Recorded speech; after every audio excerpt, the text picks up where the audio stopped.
Diolch yn fawr iawn, Catrin, a bordach I gyd. So, talk about the election this year.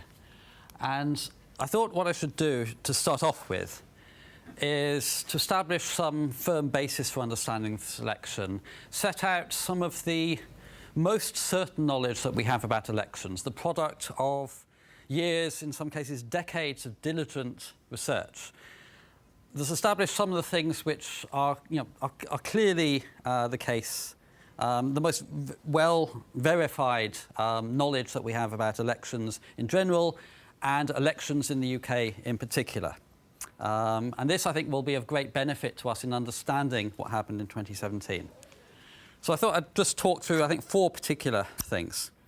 First of all, it's been established very clearly through large amounts of comparative research that in Britain and indeed in other established democracies, the official campaign period generally sees very little change in party support. My good friend, the American scholar Chris Valesian, has described the short campaign period as he's talked about the pre-baked cake, that attitudes to parties, party support has largely been set over the ensuing years and months, and during the actual campaign itself there's an awful lot of activity by the parties, but generally speaking not much changes.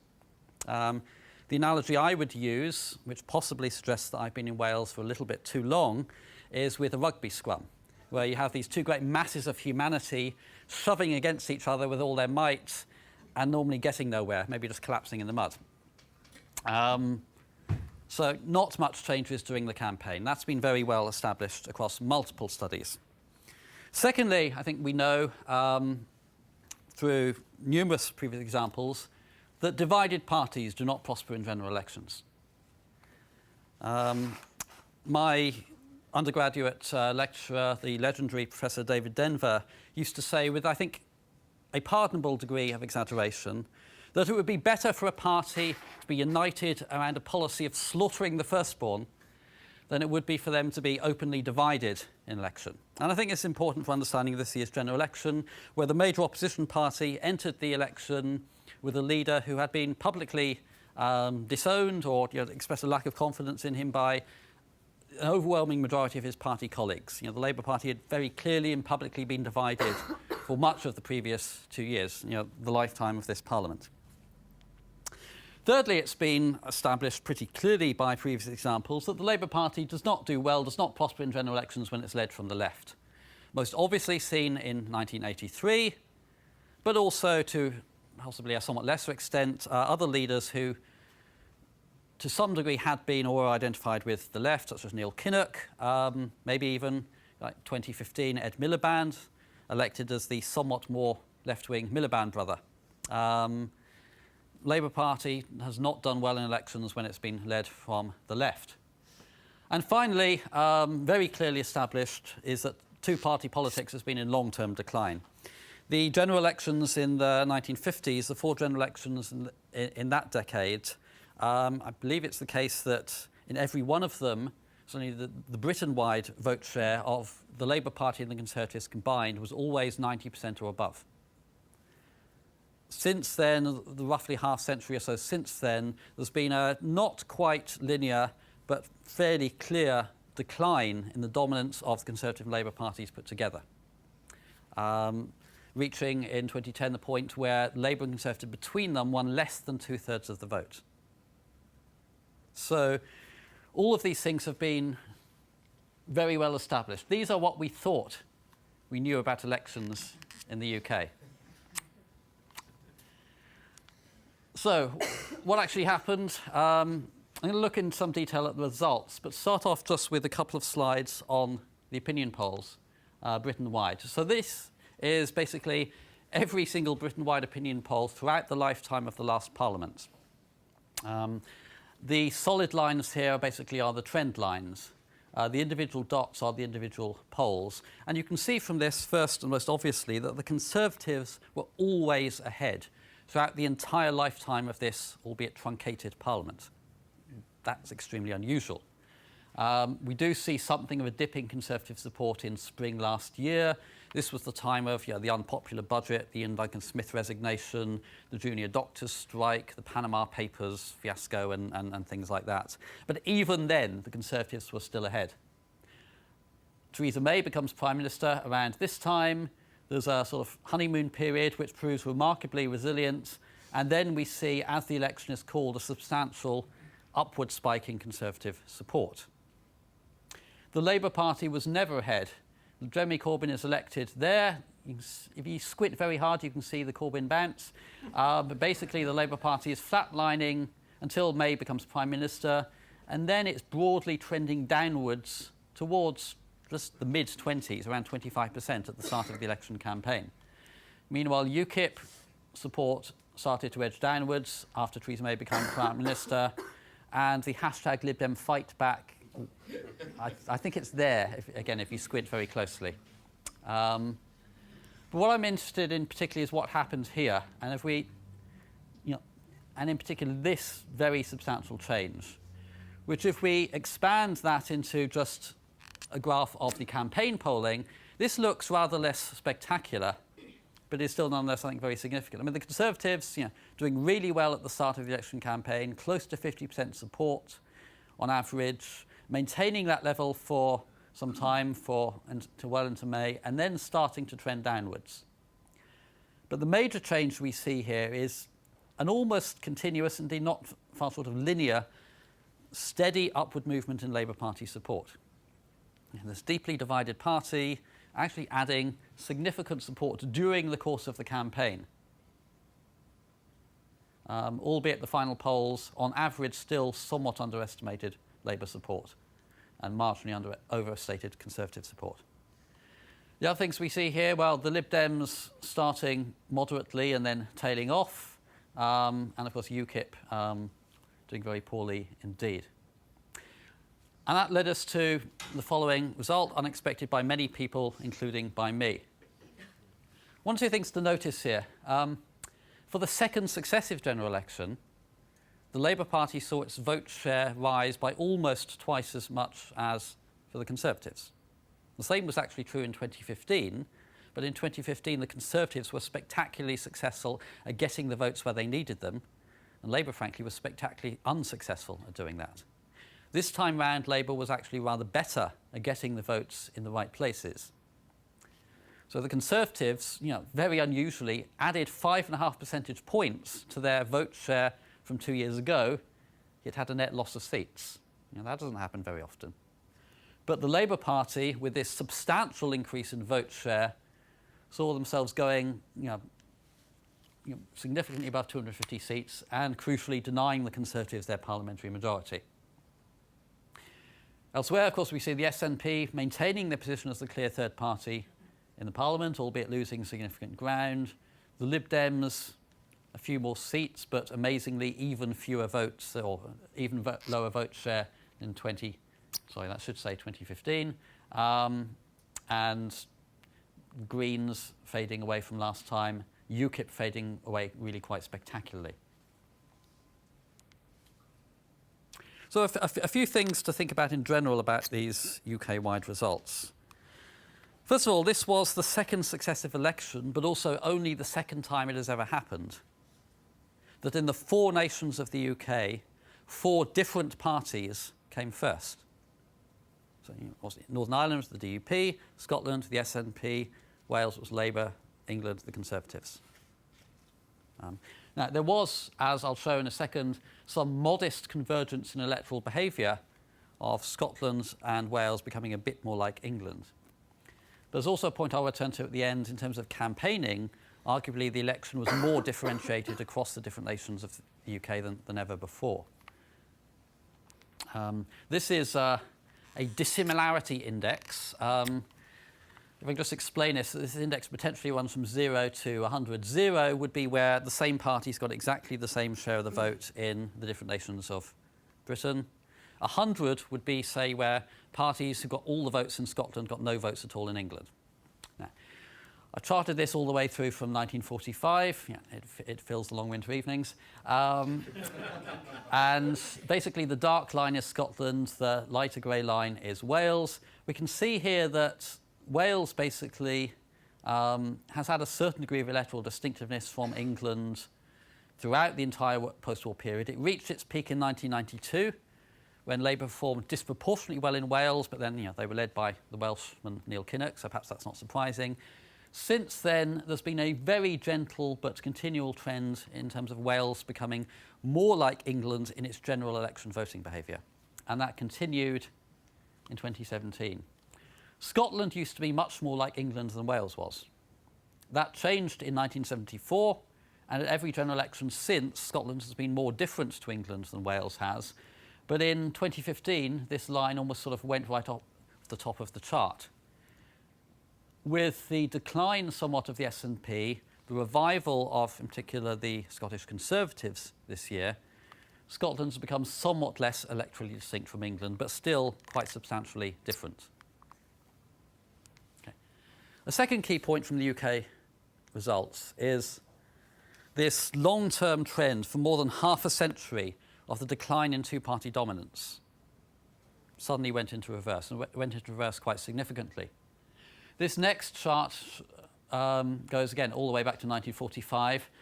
Purple here is not UKIP's share of the vote, in case you are thinking you don't remember that from history classes. This is combined Conservative and Labour share of the vote. So back in the 1950s, almost everyone voting Conservative or Labour.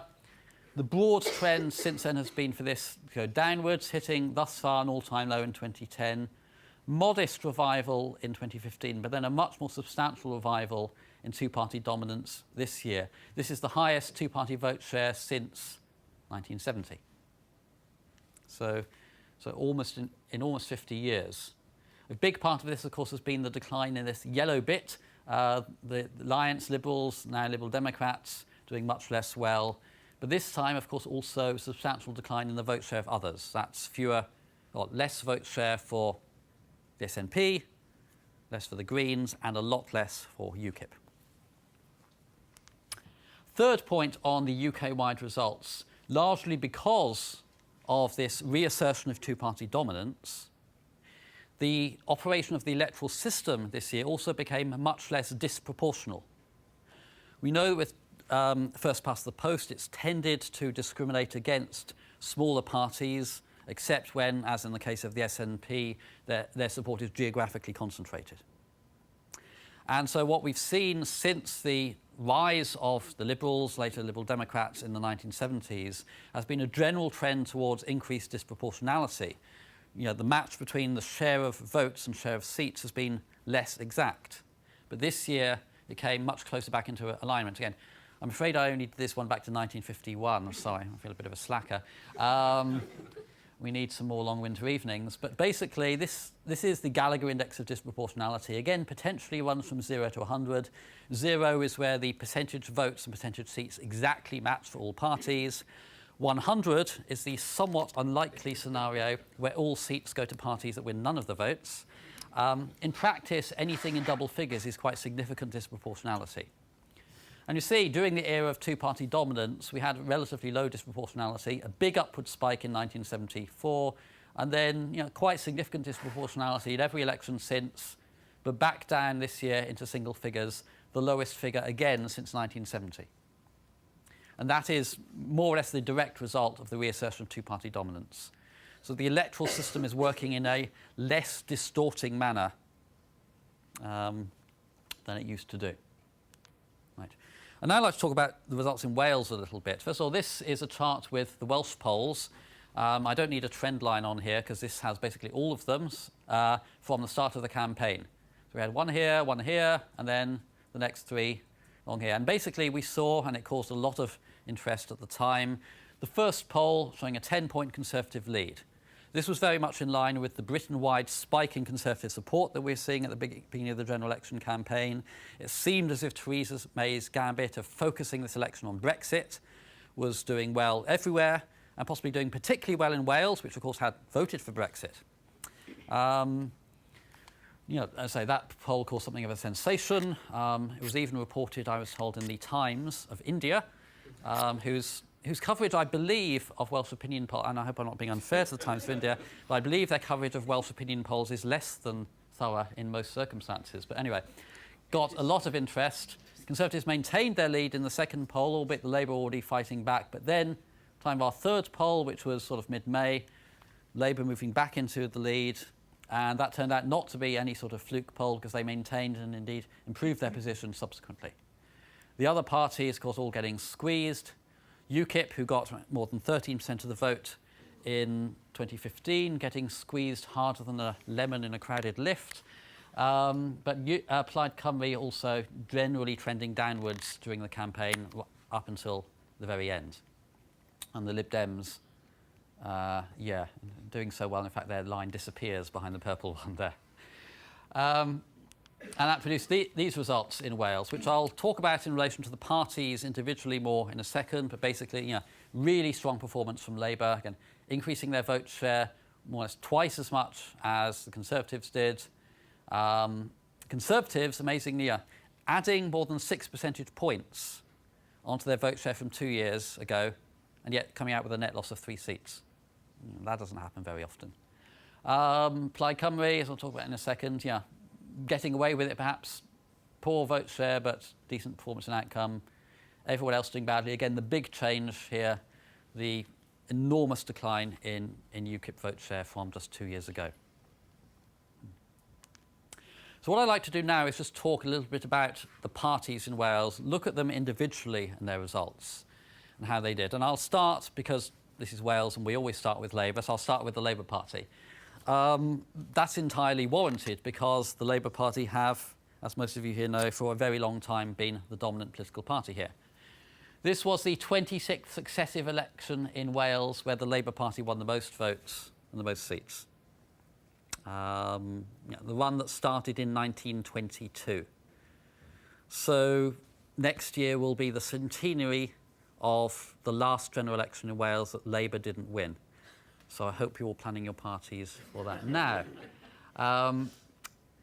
This was actually as well Labour's highest vote share in Wales since 1997, since the spectacular first Tony Blair landslide. So even their enormous victory in 2001, again under Tony Blair, when he was still popular, they weren't getting as high a vote share then as in Wales as they did this year, which is, I think, a pretty extraordinary figure.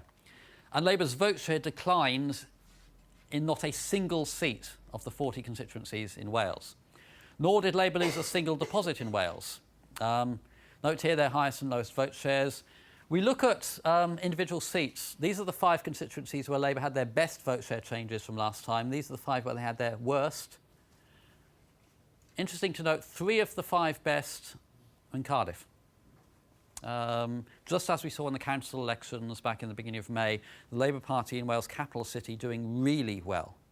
And of course, our parliamentary representation in Cardiff now is once again entirely Labour. No particularly obvious patterns of places where Labour didn't do quite so well, but even here, their 5th worst vote share change in Wales was a almost 10 percentage point rise. That's not a bad sort of position to be in. For the Conservatives, this was their highest Welsh vote share since 1935. They exactly equalled their performance in that year. Yet, they ended up losing seats. Only one seat where the Conservative vote share declined. And as with Labour, Conservatives also didn't lose a single deposit anywhere in Wales. Even in some of those valleys seats where the Conservatives have often seemed somewhat less popular than a mass cholera epidemic, they still saved their deposit everywhere. Note their highest vote share and lowest vote share. Okay, the ones are keeping up some long traditions there. We look at where the Conservatives did relatively best. With the exception of Swansea East, most of these and the next 2 or 3 in this list are either in North East or South East Wales. Again, these are places where UKIP did particularly well 2 years ago. Of course, we're seeing that big collapse in the UKIP vote. The only place where the Conservative vote share declined was the seat they were defending, Cardiff North, which of course they lost. Other places, well, it's really interesting. Their 5 worst vote shares all in seats the Conservatives held. Now, quite what that says, I'm not entirely sure. It does perhaps suggest, though, the Conservatives are not doing a particularly good job of communicating to their constituents. Because we certainly ain't seeing much incumbency bonus here for the Conservatives in seats they were holding. And particularly, Cardiff North, you normally see the first time round a sitting member is defending a seat, have a particularly positive vote share change. Now, OK, Craig Williams had only had 2 years in Cardiff North rather than a full parliamentary term. But to see your worst vote share change in a seat where you have an incumbent defending for the first time is really very unusual. And I think the Conservative Party in Wales needs to think about why its relatively worst performances were all in its own territory. For Plaid Cymru, this was their lowest vote share in a Welsh general election for 30 years. There's no very positive way to spin that, and their vote share increased in only 6 seats out of the 40 in Wales. Moreover, in not far short of half the seats in Wales, the would-be Party of Wales didn't even get the 5% needed to retain its deposit. There were a lot of places where Plaid was performing really spectacularly poorly. Well, it's the highest vote share and lowest vote share there. If we look at its best vote share changes, Blaenau Gwent has had some fairly strange electoral things happening to it in recent times. This was, of course, Labour's relatively worst performing seat, and Plaid did pretty well there. In Durham Meirionydd, of course, Liz Saville-Roberts was defending the seat for the first time, starting to see some benefits from incumbency, perhaps. Other than that, Ceredigion, a small but, as it turned out, extremely significant vote share increase. And I should just mention this fifth one, because that was Aled Morgan Hughes, our Wales Governance Centre PhD student. So I must mention him. He's obviously taken careful notes over the years.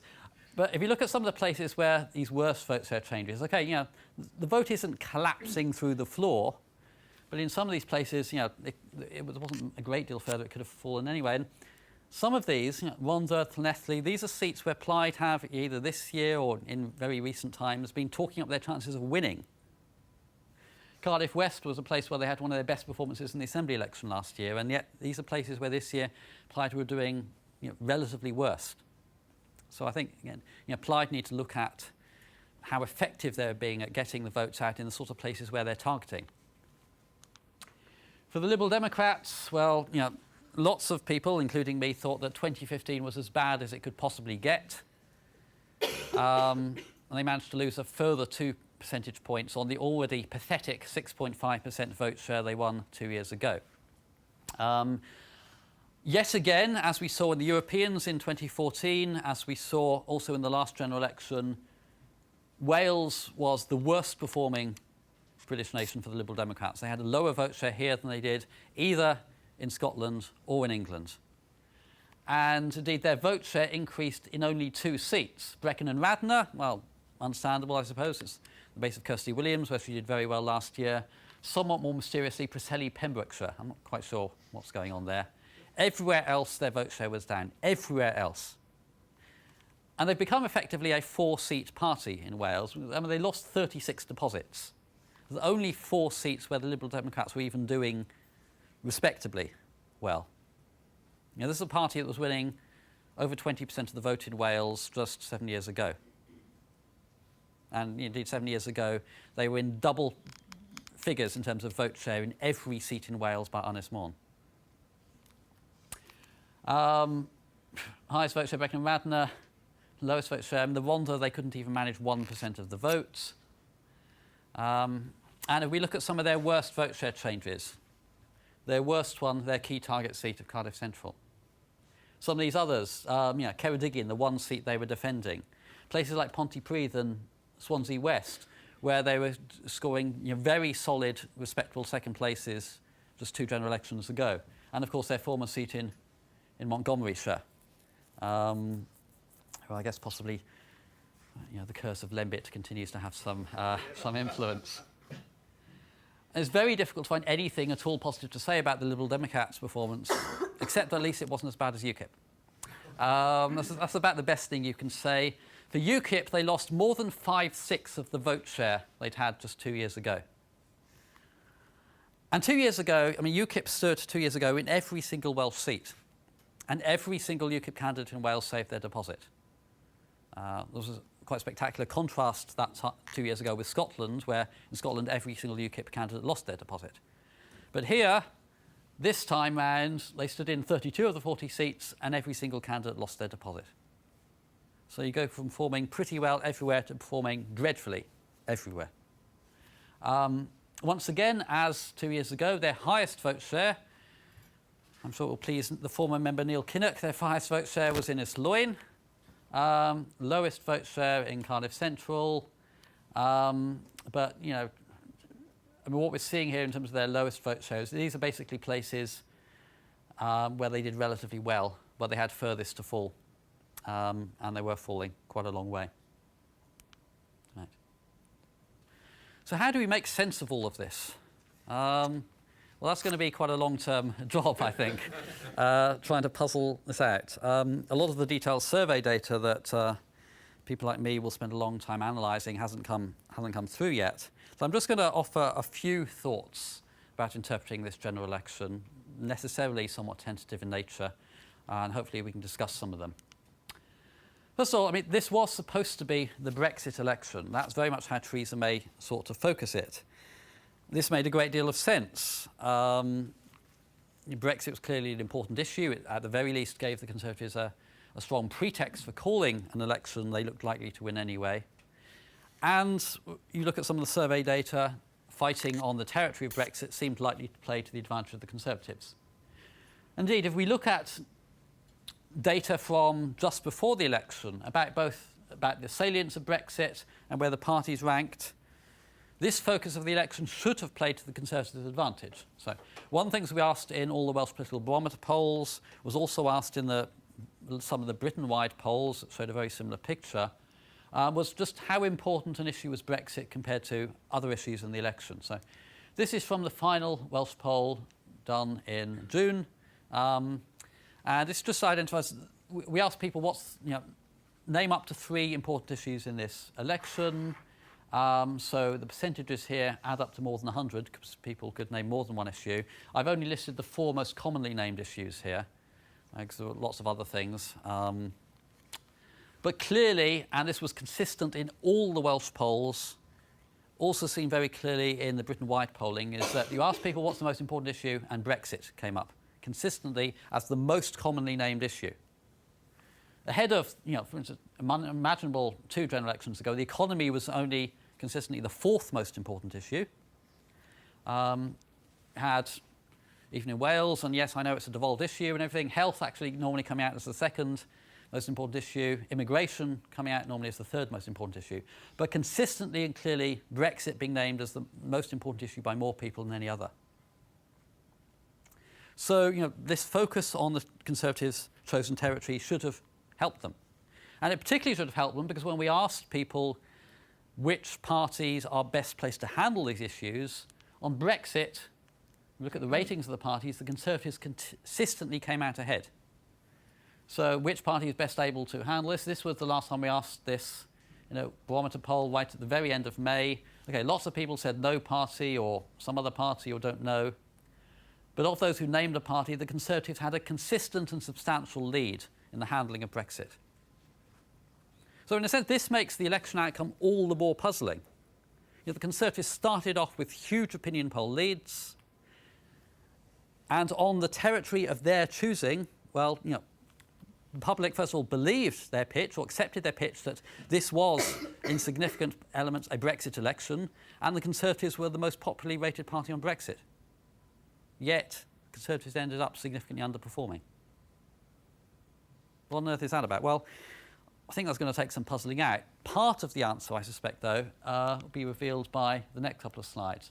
We look at leadership, because as well as promising to deliver on Brexit, the other key element of the Conservative appeal was, and you can probably all chant it in unison with me now, strong and stable leadership. This was repeated like some sort of mantra, to the point where I'm sure even the people saying it had got to the point where the thought of saying it one more time made them want to vomit. But the Conservatives thought this was a key advantage to them. consistently, since she'd become Prime Minister, Theresa May had been enjoying very positive poll ratings and was in particular a very long way ahead of Jeremy Corbyn. No matter how you asked about leadership, Theresa May always did much better than Jeremy Corbyn. And this next chart shows how we asked about this in the Welsh Political Barometer polls. We basically just asked people to put the leaders on a 0 to 10 scale, where 0 means strongly dislike, 10 means strongly like. Okay, liking is not necessarily the same as believing somebody will be a competent Prime Minister. But in practice, we found that these liking ratings correlate extremely highly with other ways of asking about party leaders, like which would be the best Prime Minister or whatever. So this is a pretty good measure of leader popularity. Now, this light blue line is Theresa May. First Welsh poll, this sensational one in late April. Theresa May is the most popular politician in Wales. An English Conservative Prime Minister is clearly the most popular politician in Wales. At the time that, if we'd been running polls long enough, I'm sure we'd have found that that was unprecedented. A significant lead over the next two most popular politicians, Carwyn Jones, who's this dark line, and Leanne Wood, who's the green line. And then this red one, this is Jeremy Corbyn. So Theresa May had a lead on average popularity ratings of well over a point on a 0 to 10 scale ahead of Jeremy Corbyn. So of course the Conservatives were focusing on leadership. You would have to have been spectacularly stupid not to do so. This, it seemed, was a key advantage to theirs, even in historic Labour territory like Wales, and so they were going to play it for all it was worth. Except that doesn't work quite so well if your leader starts to become significantly less popular. And what we see over the course of the campaign is, Leanne Wood continuing to do quite well, Carwyn Jones doing well, and of course, he was given a very prominent role in the campaign by the Labour Party in Wales. But Theresa May, this light blue line, just trending downwards, going from averaging less 5 out of 10 to below 4 in the course of about 6 weeks. So a big loss in popularity for Theresa May, and also a big gain in popularity for Jeremy Corbyn, going from being clearly the most unpopular leader to rivaling Carwyn Jones, averaging almost 5 out of 10. So we see a huge transformation in the relative popularity of May versus Corbyn. And so that something which seemed like an obvious call for the Conservatives back in April, highlight this contrast between May and Corbyn, actually started to play much less well for them. Final thing I'd just like to mention, I talked about very briefly at the beginning. One of the things we saw in this election, I think, was a further step towards the hollowing out of a genuinely British party politics. That is, elections are all about choices, choosing from a menu of options. The parties are what provides the menu of options, and though we might not always be wildly impressed by the menu, those are the choices we have. It used to be largely the case that that menu of options was pretty common across the different nations of the UK. I think increasingly we've been seeing that becoming less so. And this year, I think there was a significant step further in that process. In Scotland, the election campaign, just as it was in 2015, seemed largely disconnected from the rest of the general election. This became a general election about IndyRef 2, or whether we should have IndyRef 2. An enormous amount of focus on that. And in particular, the Scottish Conservatives have a significant comeback. I think it's been somewhat overplayed by the media. The Scottish Conservatives still have not much more than 1/3 the number of MPs as the SNP do. But nonetheless, to the extent that they made a comeback, the Scottish Conservatives did it not by focusing on Theresa May, but by focusing on the leadership of Ruth Davidson and her opposition to another independence referendum. And in Wales, we had Jeremy Corbyn, until the very end of the campaign, at least very much airbrushed out of the Labour campaign, and a big focus on Carwyn Jones as the main face and voice of the Labour campaign. Labour in Wales had, it seemed, we'd seen in last year's Assembly election, this year's council election, Labour in Wales had shown that it could still win, even in difficult times, if it ran as Welsh Labour. And that was the overwhelming focus of the Labour campaign here. So we've seen actually a greater differentiation of the menus of options that people have in the different nations of the UK. I think that's a really important and fundamental development, and possibly one we can discuss. But anyway, that's, I think, enough from me for now. Thanks for your patience, and I guess we move into the Q&A. Diolch.